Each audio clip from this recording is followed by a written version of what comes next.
Super excited, folks, to welcome Teddy Burriss to our discussion today on LinkedIn. And before we dive in and get to know Teddy and chat about LinkedIn, I want to remind everybody that the best part about these discussions is they're live and interactive. So you can ask questions, you can make comments. And even though we're talking about LinkedIn, if it goes in other directions of marketing, that's perfectly wonderful. A couple of things here that before we get to know Teddy, is first off, you'll notice if you attend most of our discussions, this is not my backdrop. I'm at High Point University, and I just commandeered an art room. And the funny thing is that I'm literally 20 minutes away from where Teddy is here in North Carolina, and we had set this up a while ago. Um, the so so the cool thing is, the how I met Teddy was he has an initiative that I hope you share with us, that he is trying to help older adults understand and utilize technology better. And he reached out to me and we got to know each other. And I was like, Teddy, tell me about your background. He goes, well, Steve, I'm a LinkedIn expert and I've written books. And that was, what I've done in my previous career, but now I'm sort of focused on this. And I said, Teddy, I'd love to have you on to talk about marketing masterminds too, about LinkedIn, because that's something that's confusing for a lot of us professionals. And that's sort of the catalyst. But Teddy, for those that don't know you, tell us a little bit about your background, and then I'm curious. I'd love if you'd share a little bit about your Yeah, current project too. yeah, cool. Steve, my new program, my new initiative is all about this. I need an audience every day. So I'm always looking for a way to have an audience. But for those who have never met me before, I'll drop it in chat. You can find me on the internet. Just Google Teddy Burriss, or just go look for me on LinkedIn, and you'll figure out who I am. What I've been doing for the last 15 years is teaching LinkedIn as a business tool. And I decided to start teaching that when I took my very first sales job back in 2005. And I knew I needed to find more ways to get in front of the audience that was important to me back then. And I didn't have enough gas in the car, enough shoe leather to be, beating the bush all day long. And I discovered LinkedIn was just another way to meet really cool people. So I created a business to teach LinkedIn as a business tool. And I've been having the time of my life doing that. And even though I'm starting a new initiative, I'm not going to stop running that business. Just don't tell my wife I said that, because I have courses online and YouTube channels and all kinds of stuff out there that is important for me to keep alive. So it's a lot of fun to help people with this, I Steve. I love it. Now, just tell us what this new dream and new direction is a little bit, because I think as much as you're going to be able to help our audience understand LinkedIn, I think our audience is going to be to help you with Yes. some ideas for this new initiative. Oh, I get it, Steve. I know daggone well that I can't go do what I want to do until I know enough people who are playing in that sandbox who can help me with that. And thus one of the reasons somebody told me to say hi to Steve. My new initiative, the is for me to go help the mission. I've written a mission statement. It goes something like this: for me to help older adults who are struggling to use technology so they can mitigate risk, and get rid of fears and have the conversations they want to have with the people they want to talk with. And a lot of it's wrapped around helping through conversation, through one-on-one engagement and small group engagement, helping older adults figure out the cell phone and the tablets. And it's not just cell phones, but it's any device that they want to use. And I have a list of 50 topics that includes, how to protect yourself on a cell phone, but it also includes, do I need Venmo? Do I need PayPal? What's AI? And should I worry about it? And on and on. And my plan that I put together, Steve, is that I'm going to go meet this audience anywhere I can, and I'm going to bring with me my sponsor. So my business will be sponsored by other organizations who also want the opportunity to say hello to that audience. So that's what I'm working on. I love it. And I'm going to make sure that I drop in your contact info. Well, and you can do that as Yeah. well. But I've dropped your contact info into Yeah. chat. I've also got we got a little LinkedIn audience here who's live on LinkedIn Oh, listening to it, cool. which is great, and it makes sense because that's what we're going to talk about. And so, um, Teddy, I'm curious, and what I'm hoping we can leverage here is that we've got this expert who has been teaching and consulting in LinkedIn in a variety of different industries and sort of gleaning information from him and then applying some of the unique aspects of the senior living industry Yeah. Yeah. to it. So why don't we start off with like, what is your philosophy on LinkedIn? And like when somebody says to you, it's sort of like, well, why do I need that? Or I only check it when I change my jobs, you know. Yeah. Um, Yeah. what's Yeah. your sort of argument towards LinkedIn? Well, a couple things. First of all, number one, LinkedIn's not a resume. And if you build a LinkedIn, if you use LinkedIn like you're using a resume, you're missing all of the power. You're missing all the opportunity. And by the way, for those who don't understand, let me give some clarity. I spent 20 years as a career coach as well. Your resume is nothing more than your ongoing obituary based on how most people write resumes. So don't lead with that. That's horrible. Lead with a brochure. That's what you lead with. And that's the philosophy that I teach around building your presence on LinkedIn. Build a brochure, not a resume. And additionally, if you discover that on LinkedIn, your target audience or their influencers, which is a really important idea to think about, if your target audience or their influencers are on LinkedIn, that's a great channel, a great portal to find the right people and find the right conversations. That's my philosophy, Steve. For those who go, man, I'm having a hard time selling on LinkedIn and promoting my business, I say get off LinkedIn because you're using it wrong.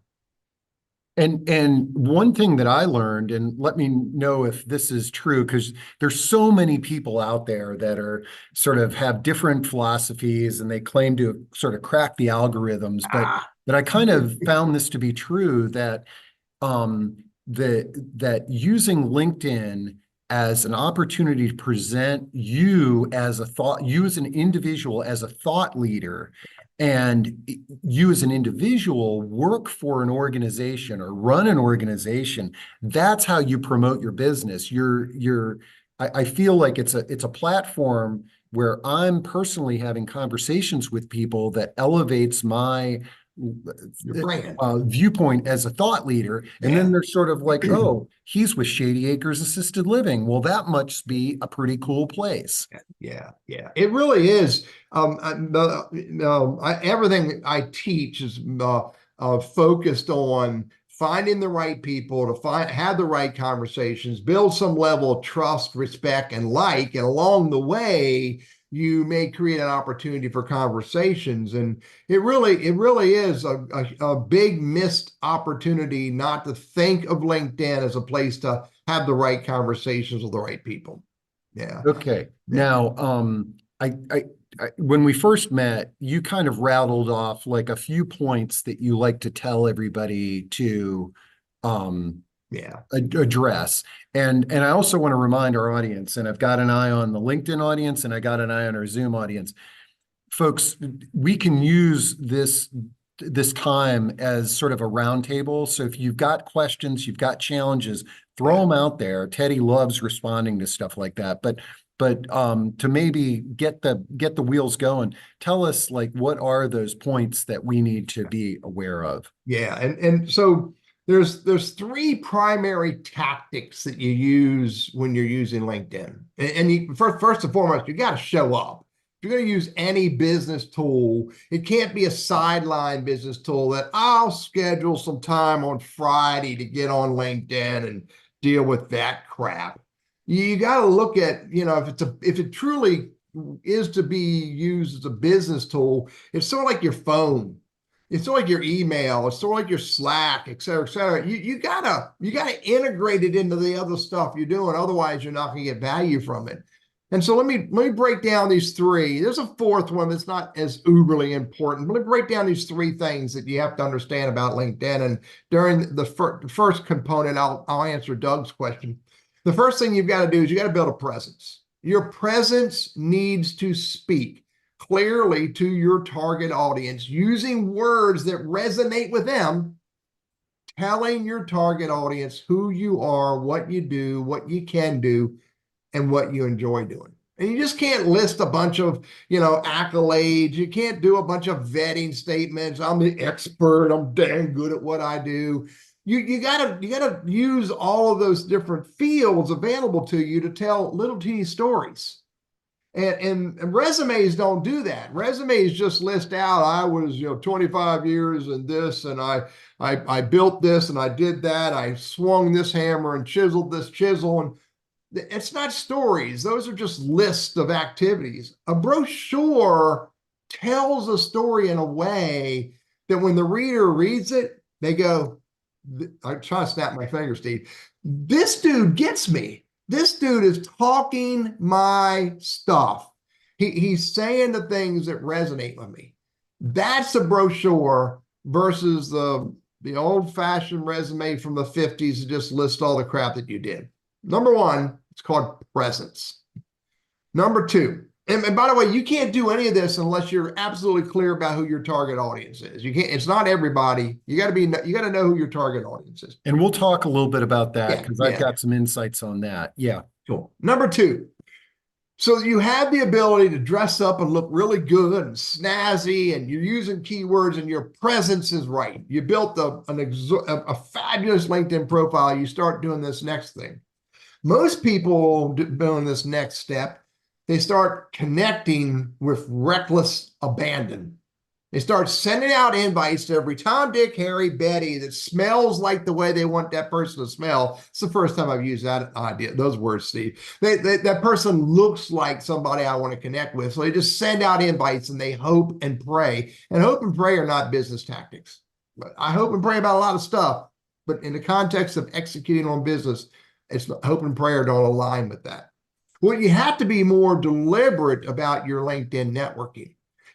So is this the point number two? Is that connect? That's networking. Oh, networking. Okay. Networking. That's building your network on LinkedIn.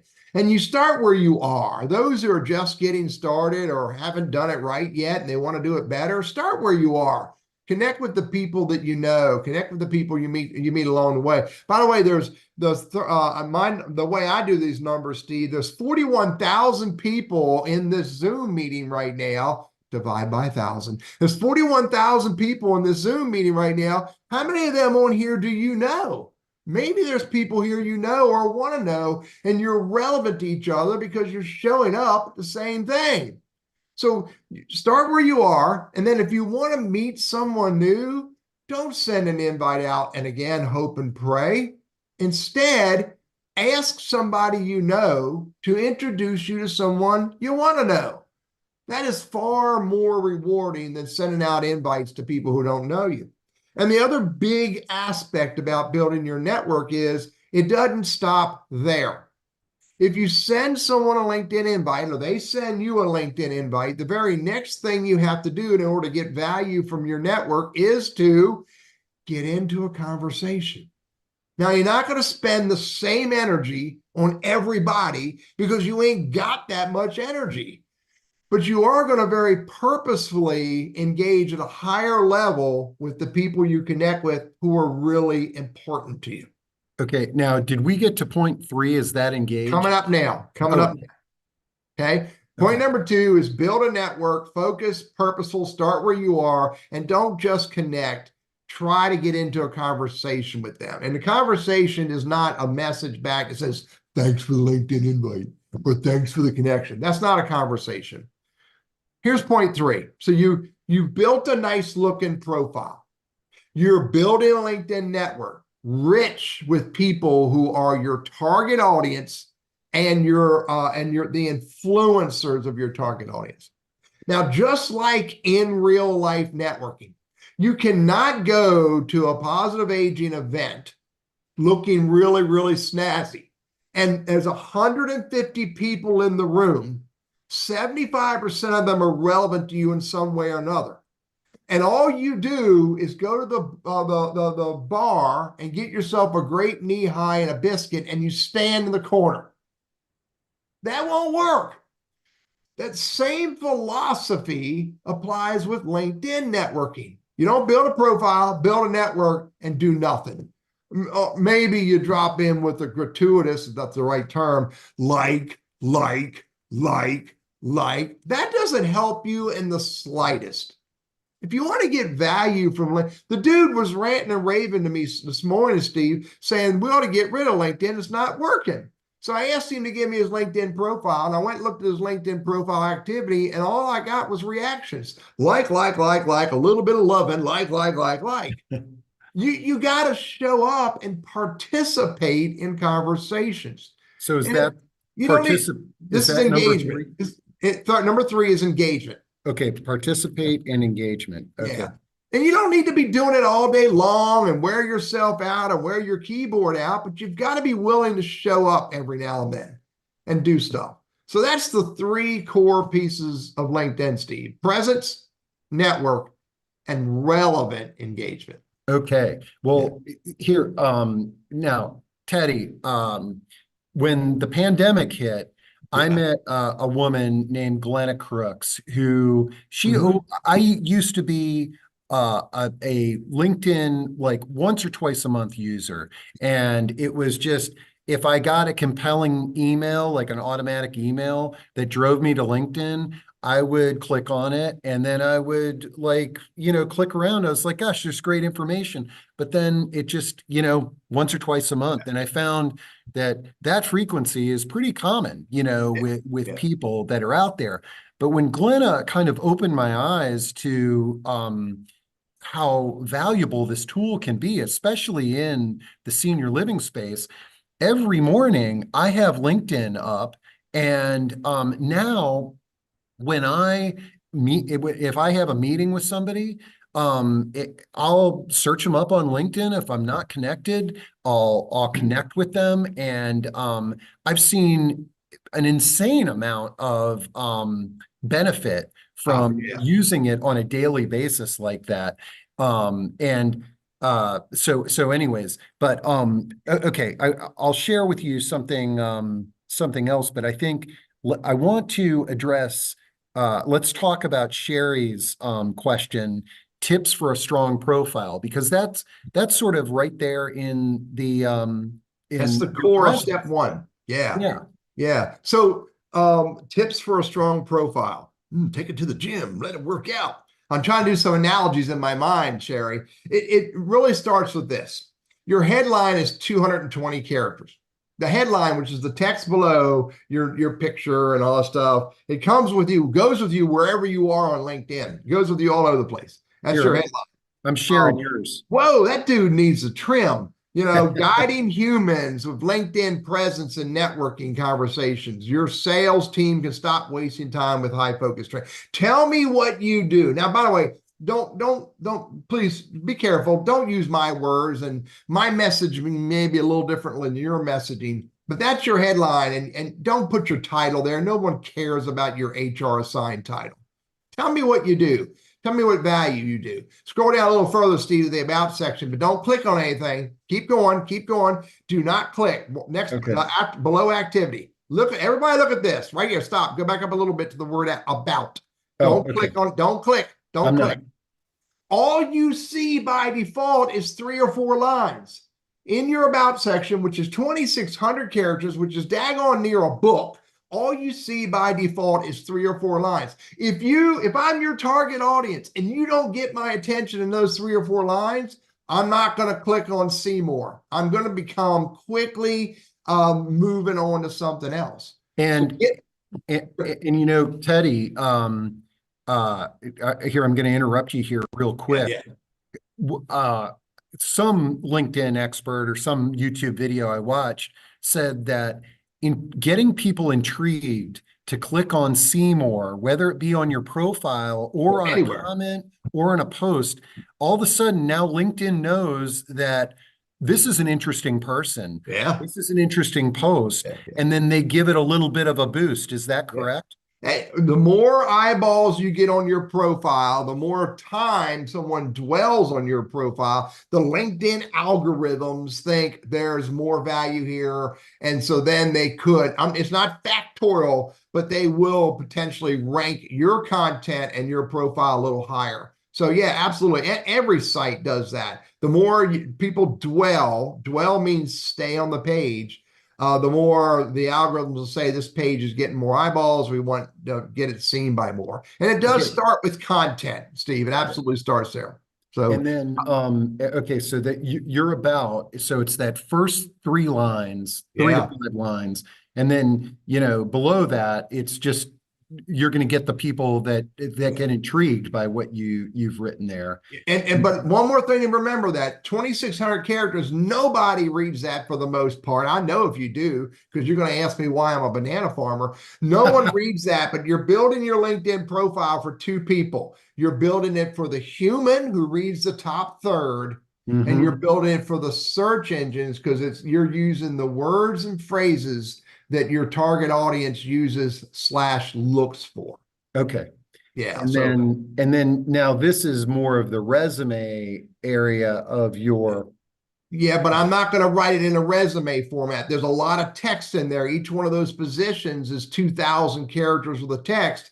And so, Wow. unfortunately, you only see one line. So, again, you better get my attention to that one line. And I do not use my HR assigned title. In the title field, I use words and phrases that resonate with my target audience. And, Doug, your LinkedIn profile is your personal profile. You cannot have a business page unless you also have a personal profile, and start by focusing on your personal profile. Worry about the business page later. The personal people do business with humans, not companies. No one has ever asked me about Burriss Consulting unless they needed to know how to spell it to write me a check.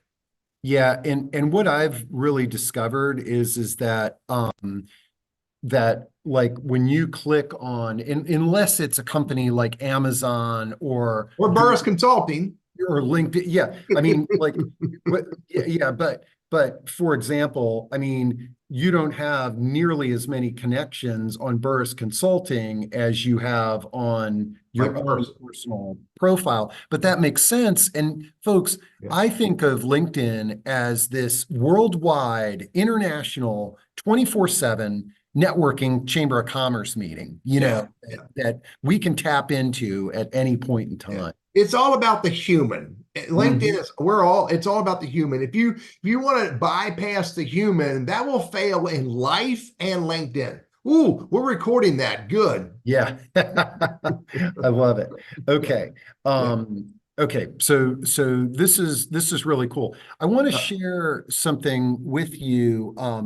Okay, so we addressed Doug's I think we question got them about all. business, and yeah, you've got to first have your personal profile, then you can create your business profile. Now, here's another thing that I've discovered is, as I am going around and connecting with people on LinkedIn, let's say that there are 12 people that work at Shady Acres Assisted Living. Mhm. The interesting thing is that when you look at their profiles, they might spell Shady Acres differently. They might not, and it's getting your team at a minimum. Yeah. Everybody should be linked to the same company. Do you notice that there's I this do. It disparity? happens all over the place, and LinkedIn tries to accommodate for that.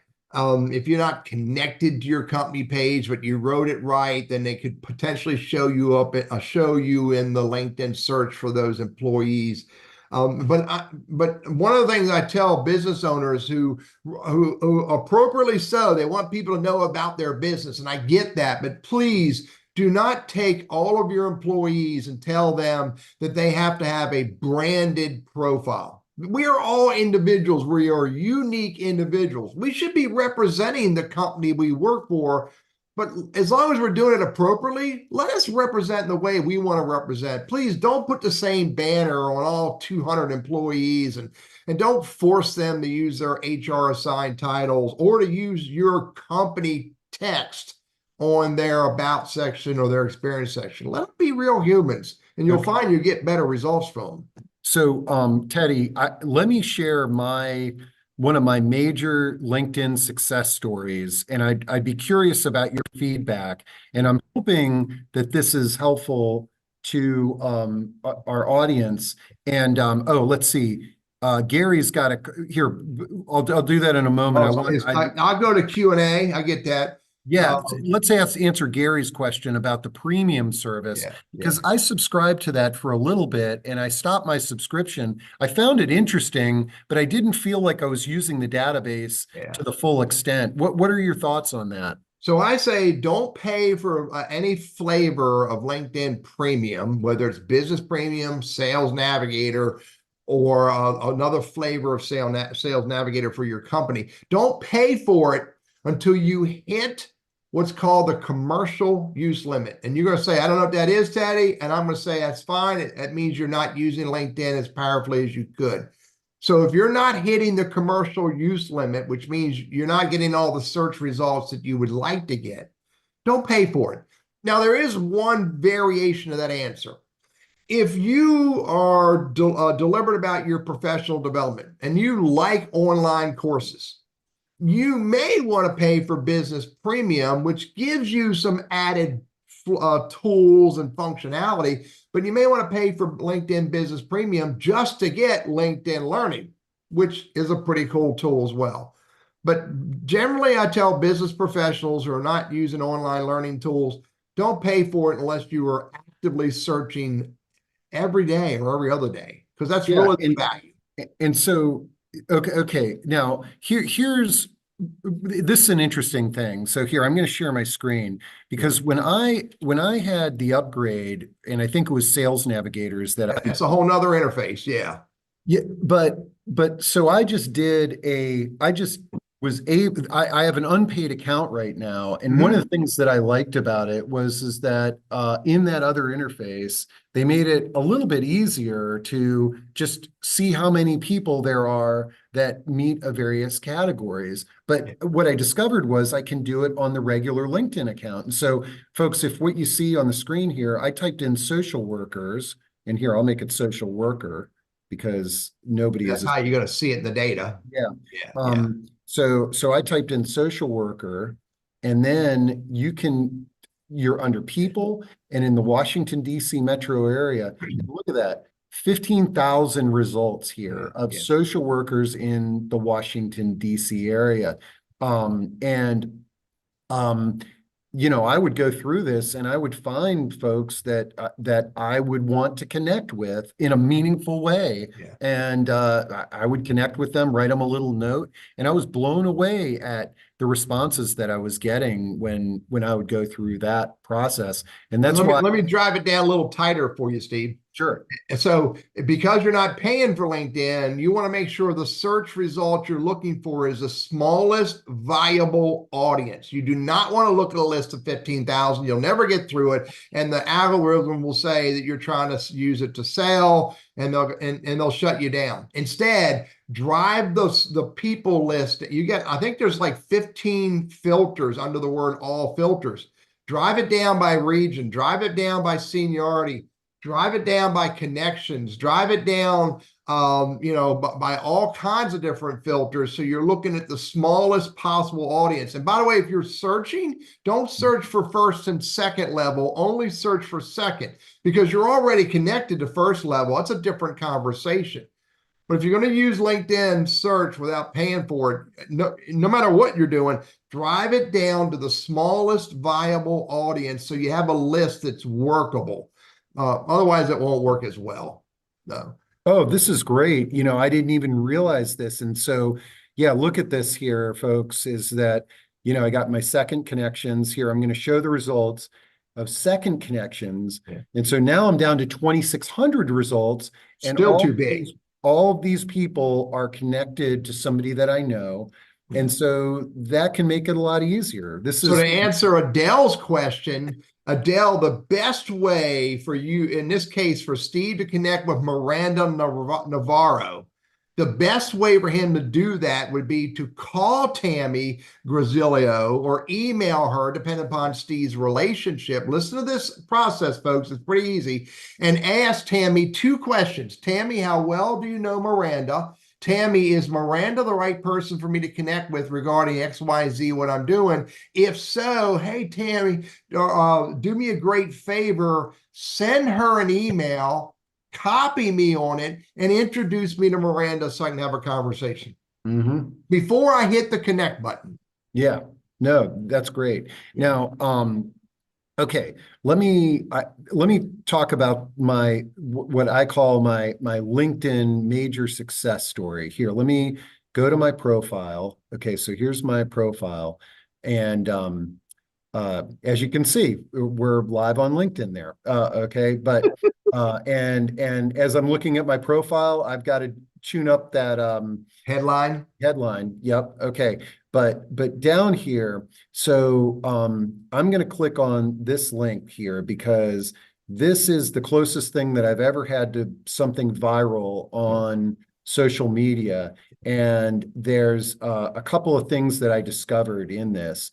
Number one, you can see 302,000 people clicked or engaged on this Well, link. let me make sure you're clear about that number, Steve. That can be very deceiving. Okay. That means 302,154 times that post showed up in the news in the news feed. That's all Okay. that means. But you can see, look at how many 6,353 people freaking touched it, dude. Yeah. Not No. including the 464 comments and the 810 reposts. Yeah. Steve, you didn't say those words right. That's not the closest thing. That is viral, dude. Okay. Now, so, but this, thanks to me meeting Glenna, one of the things that I learned through her is, so if I had done this before Glenna, I would have gone to this event, the Aging Life Care Association. I would have told this story about how I saw this awesome demo of this product called the Zine. And then at the end, I would have asked a question. Yeah. And what I found is that if I start my posts off with a question, and my question was, medical equipment needs some innovation and change. Do you agree with me? All of a sudden, it welcomes people in to start having a conversation on their opinion of that, and they begin to sort of share things. The other thing that I learned, well, so I want your comments on 2 things. That was one thing that I saw, is that social media posts that start with a question can sometimes be more engaging. Yeah. Number 2, I never understood hashtags. I was like, what the heck are these things? Because sometimes you see people, they do 100 hashtags in a post. And I was like, I never do those. And somebody told me, they said, think about your hashtags as the subject of any of your post. You're making it easier for people to engage with you. Yeah. So everything I do is positive aging, but this one is innovation and aging. And the same person told me, they said, 3 to 5 hashtags are appropriate. That's it. If you start getting more than that, you could be penalized by the social media. You will be penalized by LinkedIn. Wow. Yeah, Okay. it's called hashtag stuffing, and they don't like it. And now I'm with you, Steve. Not everybody has the time or the focus to do what's called A/B testing. But A/B testing is, you do a post, you see how well it works. You do another post later on, somewhat similar, but you change how you do it, and you see how well it did. And I like the fact that, start your post with that challenge. Start your post with that question, and don't put it at the bottom, because no one ever gets to the bottom anyway. No, and what I've also found is that it's not like every post I do on LinkedIn is going to pose a question, but if I've got a good topic, and this sort of speaks to what you were saying in the beginning, I think that I think of LinkedIn and social media, it's sort of this soapbox for me to talk about the things that are important to me. And if I want to sort of people to sort of share their thoughts on the topic. That's a great one for a question. Yeah. But now here's another thing that I've seen. I'm curious about your thoughts on this.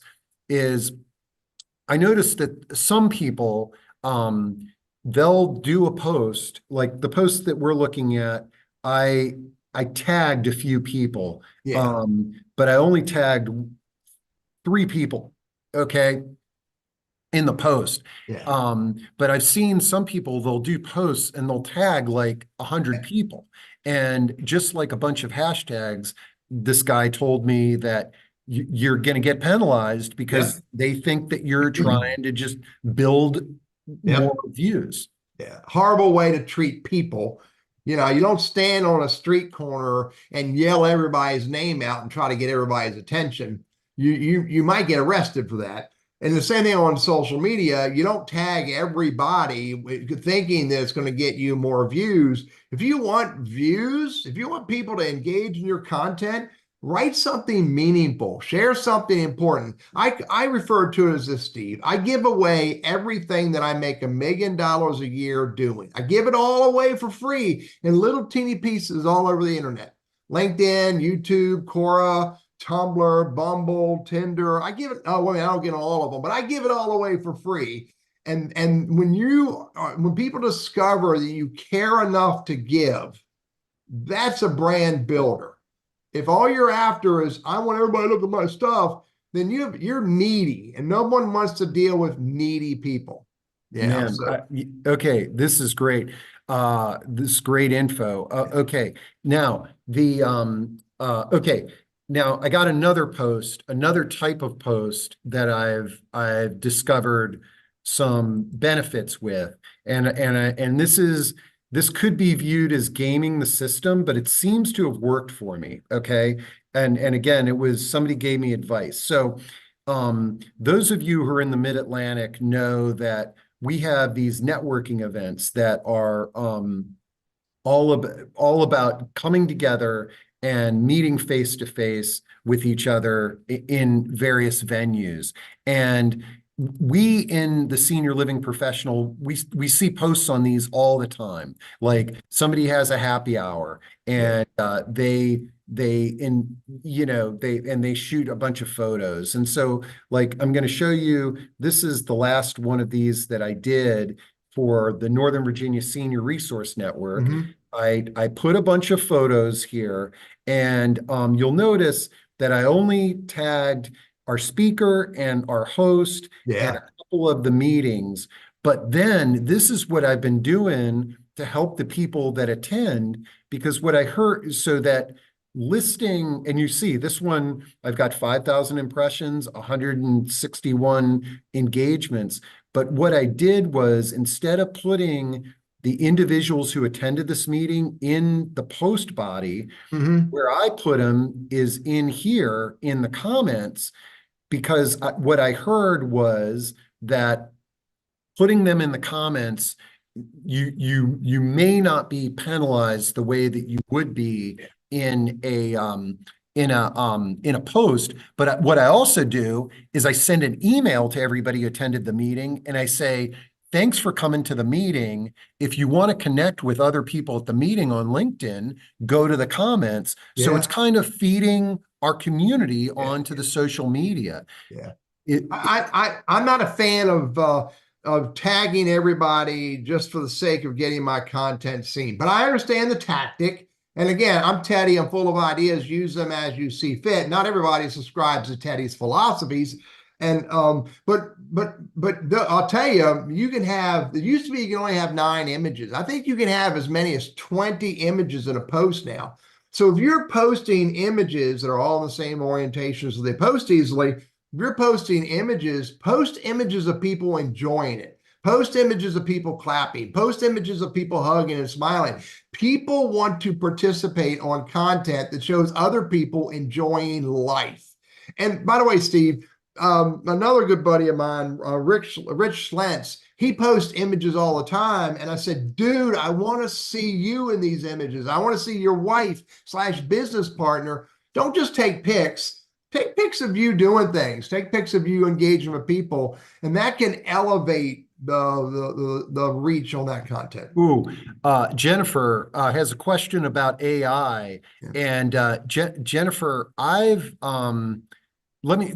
I love hitting you with feedback, Teddy, but this is something that I've discovered about AI is that AI is the person that doesn't get it. Is that AI? I look at AI as my best friend who doesn't get annoyed about brainstorming with me. Okay, Yeah. now Yeah. hear me out, folks. Is that so? If I am sitting around my office and I type in um, ideas about eliminating ageism in the world. Okay. Hmm. If I type that into Google, all I get is a bunch of ageism websites that now I have to Yeah. click on and I have to read through their stuff. But if I go to ChatGPT and I say, ChatGPT, what are some ideas about ways that we can end ageism? It's like I'm having coffee with my fellow ageist evangelist. The response is, well, Steve, here's a few ways that we could eliminate ageism. And I've found it as an exceptional brainstorming tool to give me ideas of how I could get started on a post or an article. Yeah. You don't want to, none of us want to plagiarize and sort of cut and paste and drop it in a chat GPT, but it can help you get started. At Yeah. least that's how I've been using it. What do you think? Well, it's a business tool for me. I mean, I use AI pretty regularly. I'm a paying subscriber to ChatGPT products. I use AI to create thumbnails for my videos, and sometimes that's problematic to do it when it gives me 3 feet or 4 arms. But again, it's just a tool. And if you're going to take the results that tool gives you and post it and share it without any of your own thought, then you're not really engaging with other humans as a human. You're not being transparent. We want to see you. Humans accept that we are not perfect. Humans accept that we're fallible. Is that the right word? Or that we can make mistakes. Don't try to be perfect because AI won't make that happen for you. And by the way, to Jennifer's point, LinkedIn is integrating AI functionality, trying to help us be better engagers. Look at that, experiment with it, but don't rely on it. Yeah, and these are great thoughts and great reminders too. Is that some of the best posts that I've engaged with, and actually let's kind of I want to address other social media because Sherry's Yeah, bringing that yeah, up, but yeah. but before we do that, some people are sort of I've over the past few years have said, "Oh, Steve, I'm so intimidated about making posts." And what I say is read through LinkedIn daily or 2 or 3 times a week and find a couple of your connections posts that you find interesting and share your thoughts in the comments, join in the dialogue. Yeah. um, I think an engaging post on somebody else's an engaging comment on somebody Yep. else's post can be just as powerful as putting a post up there. Well, it can be more powerful, Steve. Look, dude, don't get upset with me when I drop this on you, but you got lucky with those posts that went viral. So if you want to reach a bigger audience, if you want to be discovered by more people, don't rely on your own content. That'll freaking fail. Believe me, I know this because I've done that. But when you go participate in other conversations, that's when success happens because they have an audience that you don't have. They know people you don't know. They're connected to organizations and people that you would never have been able to meet. Look, I showed up today to hang out with Steve on a positive aging webinar, not because I like Steve. There's nothing that's not incorrect or whatever, but because Steve knows peeps. Steve has a network that I don't have. And I want people to discover this weirdo named Teddy who's building a business to help old people, and I want to bring others with me. So same thing on LinkedIn. By the way, my rule's 4-to-1. Try to show up 4 times as often as someone else's post for every post that I make. Okay, that's a good ratio. That's And my it, number. It and works for it's me. but it's also it's lower pressure Yeah. Yeah. just commenting on somebody's thing. And again, when we're commenting, it's taking, like, congrats is not a comment. It's sort of like, it's like, Teddy, I really like the opinion that you shared, and I Yeah. found this article to that might be of interest to you as well. Or Or I like what you shared and I have a slightly different opinion and I'm going to share it with you politely and friendly because that's how we communicate. in the real world. Yeah. Yeah. Yeah. Yeah. Okay. Let's see. We've got a couple of questions. I guess I'm going to answer Adele. I'll answer Adele's question. Adele, there's nothing wrong with you sharing an interview of you, but don't just drop it on LinkedIn and go, look at my interview. I'm hot stuff. Instead, position us. Tell us why you want us to look at that interview. Think about that. Every time you give somebody something, tell them why you're giving it. Otherwise, your wife smacks her hand and says, I don't want it. So tell them why you were giving it to them. Why was that interview enjoyable? What did you discover that they may discover? What was the conversation about? So do it, think that way. When you hand somebody something, encourage them and let them know what they're going to discover it, and you'll discover that there'll be more people interested in it. And I'm not an expert at these short videos. I haven't been doing them enough, but somebody who kind of gave me a little bit of information shared with me, like, so for example, I know Adele is what we refer to as a senior move manager. She helps people with moving and downsizing. And, it might not seem like, so knowing you, Adele, what I think could be a cool, and this is not just for Adele, it's for other senior living professionals. Imagine you put up your phone in your car, you're leaving your client's house. You just did a big move and downsize, and you learned something interesting about the moving and downsizing process. And imagine like a short minute or less video that says, hey folks, I just left a client's place, and we've been helping them move and downsize for the last 2 days. And I discovered that if you put things in red boxes, that it's easier to, for people to sort them out. That's now personal. It's engaging because it's like, what's Adele saying in the front seat of her car? So I'm going to turn on the volume. I want to listen to it. Yeah. And then Steve, if that video is less than a minute, and you could then take and put it on TikTok. And to Sherry's question, you got to pay attention to where is the audience you want to reach and what's the conversation that audience wants to have. And if you think that audience is on TikTok, maybe they are, then put some of those, create a presence on TikTok, a full profile, not a sloppy profile, and share some videos once a week. I got testimonials of guys, of people who use TikTok, and it's the only place they post content. Once a day, a TikTok video, and this guy's business soars. But then again, you got to remember this: where is my target audience, and what's the message they want? And here's one of the reasons why I wanted to host this on LinkedIn is that, let's face it, folks, senior living services, the consumer, we are all used to hearing, I'm not ready yet. Like the end consumer is very much not really excited about, moving to an assisted living or hiring a home care agency or even moving and downsizing. But LinkedIn has the people that have connections to these older adults that have stopped saying, I'm not ready yet, that have started saying, I need some help. And it's more help than they can actually provide. Yeah. Yeah. Anonymous wants to know what my services are. Go hunt me down on LinkedIn. My LinkedIn business is teaching business professionals who want to use LinkedIn as a business tool. So hunt me down on LinkedIn, send me an invite, send me an email, and I'll share with you anything that I have that could be a benefit to you. So thanks for asking. And so, holy cow, I can't believe it. We're almost to an hour. Yeah. And hopefully folks, this is, a zine. What is a zine? Oh, zine. Okay, that was the post that I did and on LinkedIn, and it's Zeen, and it's this amazing wheelchair that moves up, or walker that moves up and down, and can be type in zine to Google and you'll find zine. So that's what that post was all about.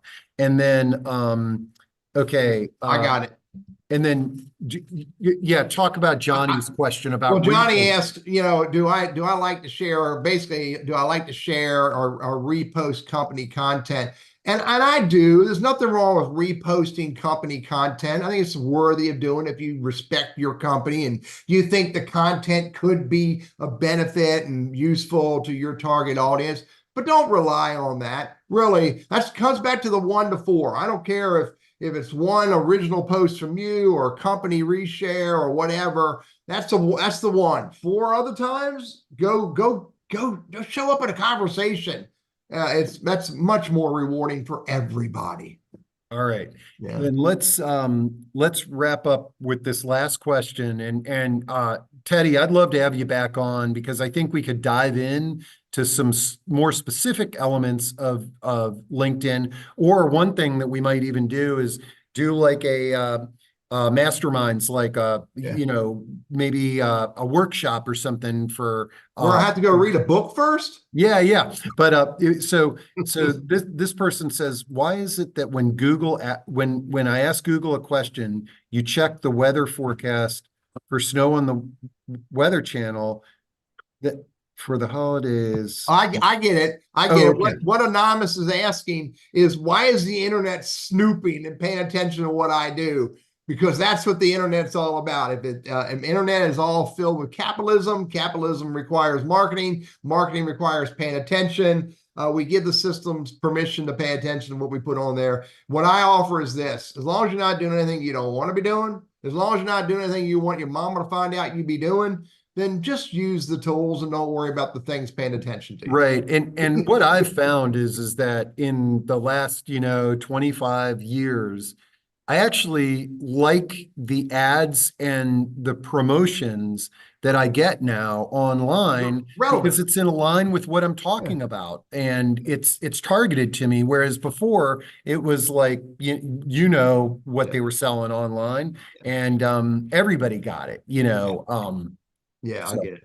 But so look, Steve, you want to wrap this up with a compelling statement? I love it. Let me go read another book. Look, don't look at social media as something that you're worried about using, or you don't think you have time to use, or you'll get to it when you get to it.